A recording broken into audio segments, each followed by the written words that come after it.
Do you hear the sound of the trees?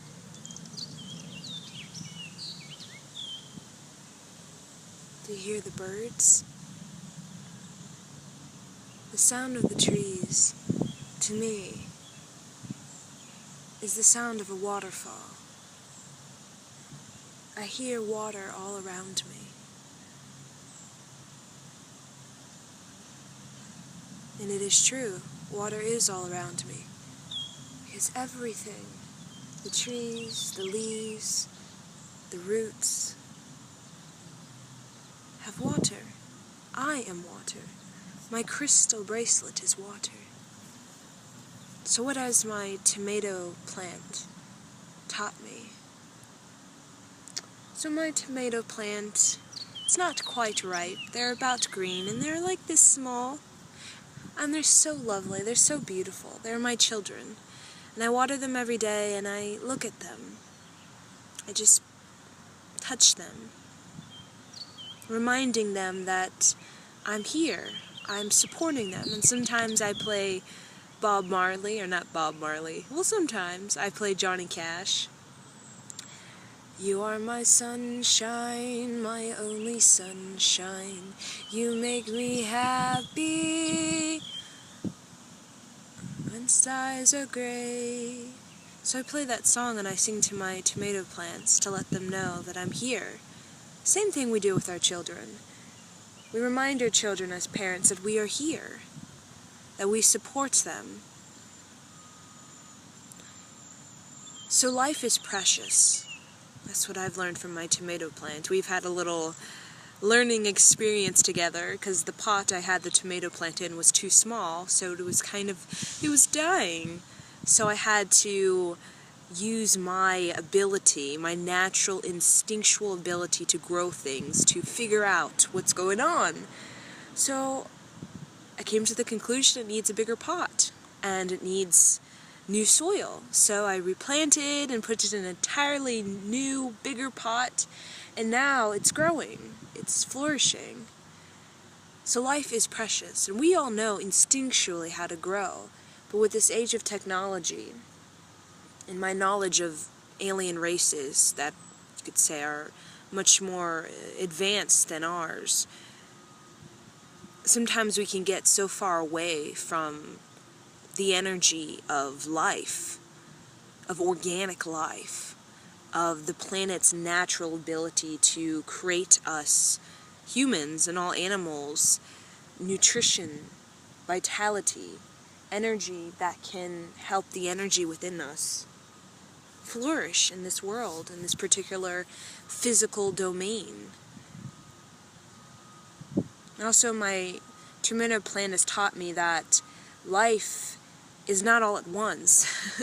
It requires patience. It's a practice. It requires perseverance. Like us, we are life. We're very much in the image of the trees and of little tomato plants.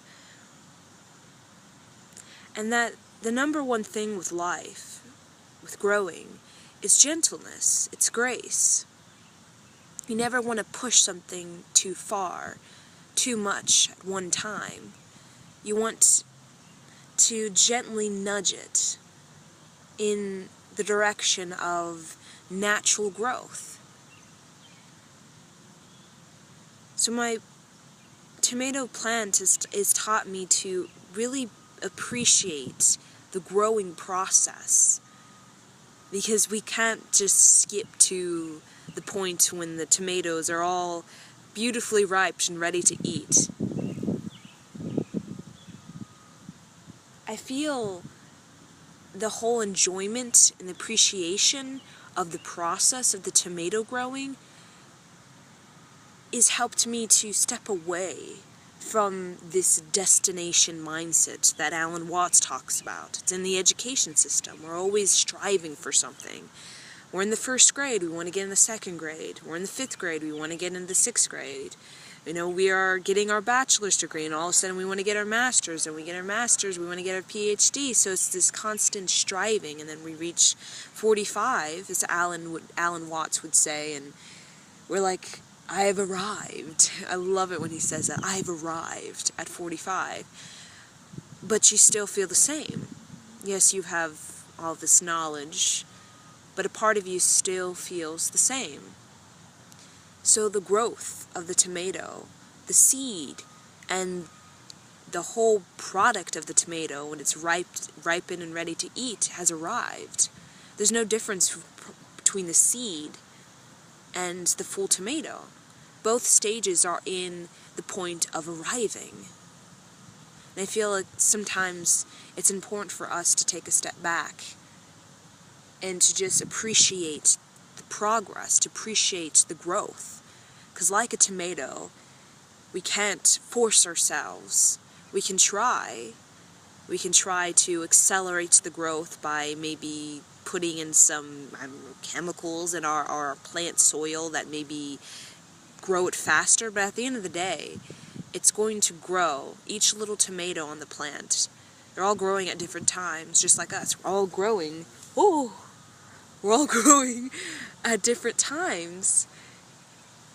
And the thing is, when you could truly just be in it, be with yourself, not just be in the destination and just leaving your body, leaving this present moment and all of your mind, every energy in your crystal brain is projected to the destination. I feel when we ripen, whatever manifestation may, like a tomato, when we've allowed ourselves to appreciate, sing to ourselves, support ourselves the way I do with the tomato, I feel we're going to receive, in that moment of the ripening, just great gratitude. It's not even a thing you can intellectually understand. It's a feeling. Because I've been through the whole process of my tomato. The whole process to when it was just leaves. And now it has little tiny little green little balls. And when it comes to being fully mature, there's going to be this great gratitude because I've been there side by side. A lot of us in this technology age, we just want to see the final product. And we see it, but we're almost lacking our gratitude. We're lacking the appreciation of what it took for that product to be, for this crystal necklace to be, for this bracelet and this crystal Lemurian necklace to be. We're all constantly receiving all these wondrous gifts, these forms, these products, such as shoes, such as white clothing. And at the same time, do we truly appreciate it? Do we truly have gratitude? And I'd say the best thing for our young generation is to help them to understand the growth process, not just the destination, not just X plus 2 equals that, but the actual process. Life has become one calculator where we don't even know how to actually go through the process ourselves. We just want something else to go through it. But when you've just gone through the process, the growth within yourself, been step by step with yourself, there's great knowledge. Because each step, you grow a little wiser, you grow a little bit more appreciative of what it takes for that step and to get to the next step. And then there's just overall liking of this planet. When you more so understand the process and the growth, like being alongside the tomato plant than just receiving all these products. We want love, bam, we just go out there and just take whatever's available, But when we can just sit with ourselves in the process of loving ourselves fuller, deeper, and stepping into new territories within ourselves, when we've actually come into a relationship, there's going to be a great appreciation for ourselves and for that other individual because of the fact we didn't just race to the club and meet somebody. We've actually taken the time to get to know ourselves, to understand what our vision is, to understand what it is that we truly want to experience on a deep soul level. There's a greater appreciation for the miracle of coming into a relationship when we've allowed the process and the growth to unfold naturally rather than just imposing and forcing a relationship to just happen because we have this desire and then we just make it happen. Like a tomato, we can't just enforce the seed to just overnight become this big old tomato that's ripened to eat. We have to, like a relationships, like first knowing ourselves before we enter a relationship, because a lot of people are entering relationships when they're still a seed. They haven't even ripened, and they're already plucking themselves and handing them this unripe tomato to another person. So what happens? It is, first, it's not truly functional. It's not at all. A tomato that's not ripened is not functional. It's not going to give you the greatest vitality and health and nutrition for your body. The same thing. So if we can really teach the children, because they are the future, they are the clear minds, they are cleansed, they have the opportunity to not be stuck in some ideology or belief by us parents, really helping to support them be one with the earth, really appreciate growth. Because when you can appreciate growth, you can appreciate everyone's progress as humans and have more respect for where everyone's at. Just like tomatoes, they have respect for all of each other. They're growing at different rates. Some haven't even gotten to the point of becoming a little green ball. Some are still just looking like a little flower bud. But they're not hostile to each other. They all respect. They're growing at different rates. They're going to ripen at different times. So with relationships, with the young generation, that's maybe different from my grandparents' generation, is there's going to be kids that are fully ripened. They're going to be fully ripening into their lovely bright red tomato before they hand their tomato to their partner, and vice versa. So the relationships are going to transform into a highly functional, vibrant, healthy, optimal, nutritious relationship, where it's like a ripened tomato can be a metaphor for a ripened vision. A lot of times my grandparents' generation, they literally just cut their tomato, it's just like a tiny little green ball, and they hand it to their partner. They hand their vision to their partner, and the vision isn't even really downloaded all the way. It's not really anchored and grounded. So we have all of these ungrounded visions in these relationships, and it creates all kinds of dysfunctionality. Because a lot of times we cut ourselves, our little vision, we cut it off because we want to enter into a relationship, and then we realize that, wait, I haven't fully ripened yet. So then we expect our partner to be like the soil, but if you cut a tomato plant off, you can't just just put it back in the soil and expect it to continue to just go through the process of ripening. Most likely it's going to die, and it's going to basically start from scratch all over. And that's the thing. When we are in that energy, when we don't even have a ripened vision, we're, a lot of times, particularly as humans, we've already entered into various relationships, sexual partnerships, and we are hoping that they can be the soil for us to help us ripen our vision. So that's when it gets into the neediness, into the demanding, and that's when it comes into the disharmony, because the tomato plant is not demanding of the soil to provide it nutrition. It just naturally flows because it's connected. Now when we just entering just relationships, just jumping into them, we haven't ripened in our vision. We are cutting ourselves off from really individually growing within ourselves, like maturing within ourselves, and then we jump in and we're like, oh wait, I haven't matured all the way, but I kind of cut myself off from my individual. Now I'm in a relationship, so I need this relationship to be what I once was for myself, which is the soil to help me grow in my vision. But I feel like that has always caused this disharmony, always caused this disharmony in relationships. So it is allowing yourself to grow, Allow yourself to grow individually. Allow yourself to ripen. Allow yourself mature, because a lot of relationships are not mature at all. A lot of the relationships are just based on a desire, based on a comparison, based on a lack, based on a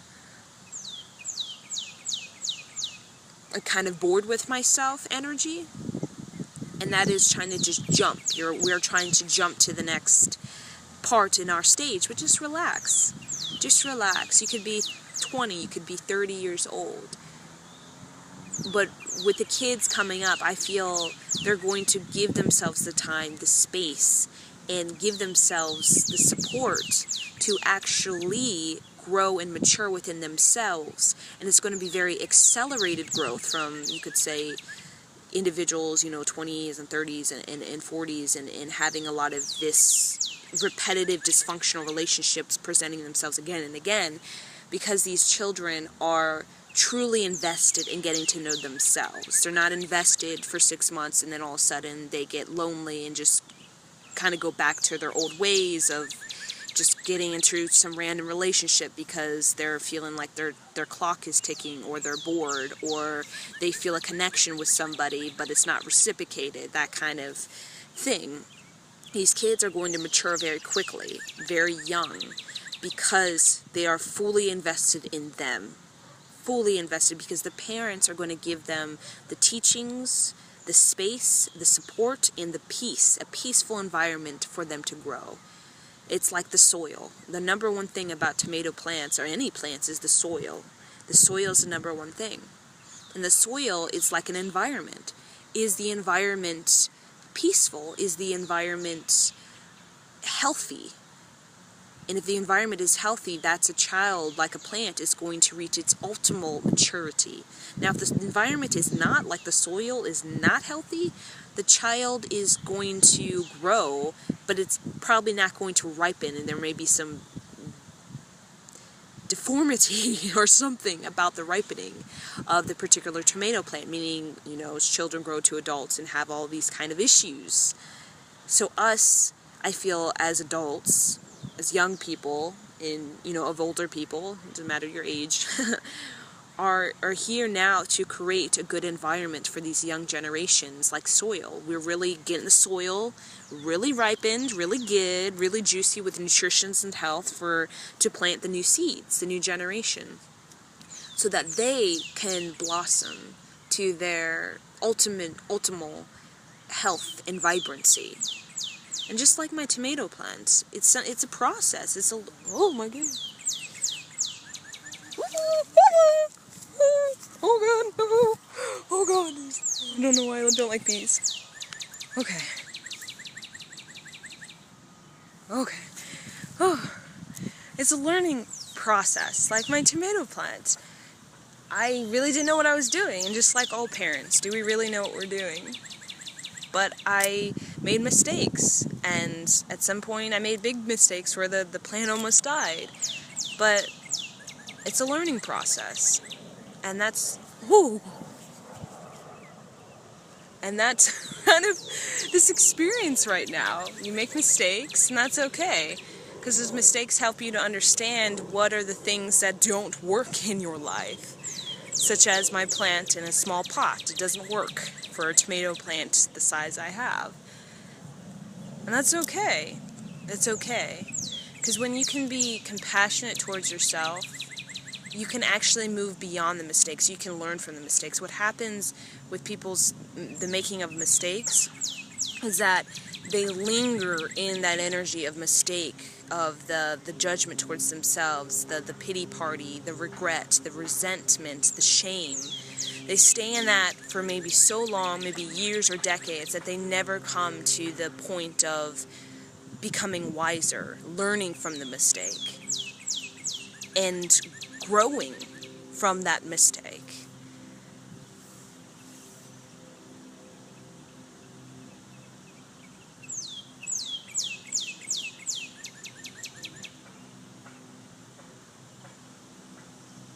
I'm just listening to a bird chirp. It's a red bird.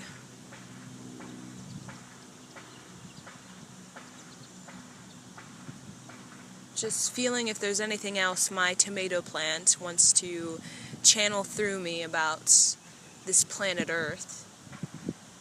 So Kundalini, yoga, all of this healing energy that's really on the planet right now is really helping us during this time of technical advancements, where a lot of things are becoming just products that are handed to us and we don't really know where they're coming from. Like, I don't know where this came from, I don't know where this came from. It's really helping us to remain grounded in our lower chakra energy, because as we become more reliant on just some unknown figure creating these products that we desire and we can get out of tune with the natural flow of life, creating life. So when it comes to manifestations of love or of business, people get so impatient and they give up because of the fact they have gotten so used to the society of, I want something, I'll go get it on eBay. But back in the day, you could say like the 1800s, it wasn't like that. If you wanted a cucumber, you literally had to plant it yourself. And you didn't get it the next day. You got it sometime in the future, after you working hard, patience, practice, and perseverance. But a lot of people in the spiritual community are looking at their love life, looking at their business success or educational success as a desire. I have a desire, I'll just go to Walmart and get it. But it's not like that. Life, organic life, such as an organic relationship, because you can go there and get a relationship. You can force yourself to get a relationship. You can go do that. But if you want an organic, something that is pure, something that is just of life, of vitality, it's going to be a process, like the tomato plant. It's not going to be something you just go out there to the club and all of a sudden there the person is. So the Native Americans, they might have not had this technically advanced society. I mean, they once had Central American when it comes to the pyramids. That was some form of advanced technology. And I do feel guided to make another video about particularly the technology in the pyramids in Egypt, because I've been receiving a lot of channel messages about that. But for the sake of this video, what's really happening, I feel right now, with this spiritual healing energy, this shamanic mantra singing, it's helping us to always remember life, always remember how our natural intuition on how life works, because we're sort of getting out of tune with how life works. It's becoming just like a factory line, like bam, bam, bam, a factory line, and that's not how organic life is. So it's helping us to stay in tune with organic life, to not to leave organic life, because if the planet, which it will not, but other alien planets, they get so into the technical advancements, so much so that their DNA, their biology begins to reflect the technology, and whenever there's mistakes in the biology of the DNA sequence, any sort of pollution, they have totally forgotten how to create new life. So in that situation, it would be very beneficial to know how to create new life if our DNA or technology, we got sort of distorted or tainted and we needed to go back to the basic beginnings. We would know how, because we right now, moving forward, have remained connected with the truth of growth. And that's why I feel growing plants can really help you remain true to the process of life, to the truth of life. And that will help you with your manifestations of love, with business, with education. It will help you. Because just watch that plant and just watch how it grows. You know, the mistakes you made, or what it needs. You'll understand that your desires isn't just like going to Walmart. Your desires like a tomato plant. There's these mistakes, You need to provide it with water, you need to provide it with sunshine, you need to be patient. Sometimes you need to, move the bush tree around sometimes to get in the right position if it's leaning. It's a spontaneous, you're providing the spontaneous you don't know, kind of like what it may need, and that because each tomato plant grows sort of differently and may require something differently. And that's with life. That's the thing, people give up. They give up because it don't happen within a day. But if you stay true to the process of life, you would never give up, because you've planted that seed, that tomato seed, in a ripened, good environment, such as a peaceful environment, a hopeful, an optimistic. If you're trying to plant a seed of love in a very pessimistic soil or environment, it's not going to really work. But if you plant that seed in a very fruitful, bountiful soil environment, it's going to blossom into something that is of its highest potential. It's the same thing with your manifestations. But it also requires you to pay attention, you to be continuing to work with it, not just to leave it there and just, okay, it doesn't need me anymore. To just be there, supporting it, listening to it, understanding what it needs by connecting with it. Because life is not just, okay, the book says it needs this and that. Sometimes you have to add some uniqueness to it based on what you feel intuitively it needs. So you'll never give up on your manifestations of love, of business, of education, if you can remain in the truth of life, the truth of life, and the process and the growth of life. So I'm going to end this video here. I hope you guys enjoyed some Rosa talk about tomato plants. Okay, bye.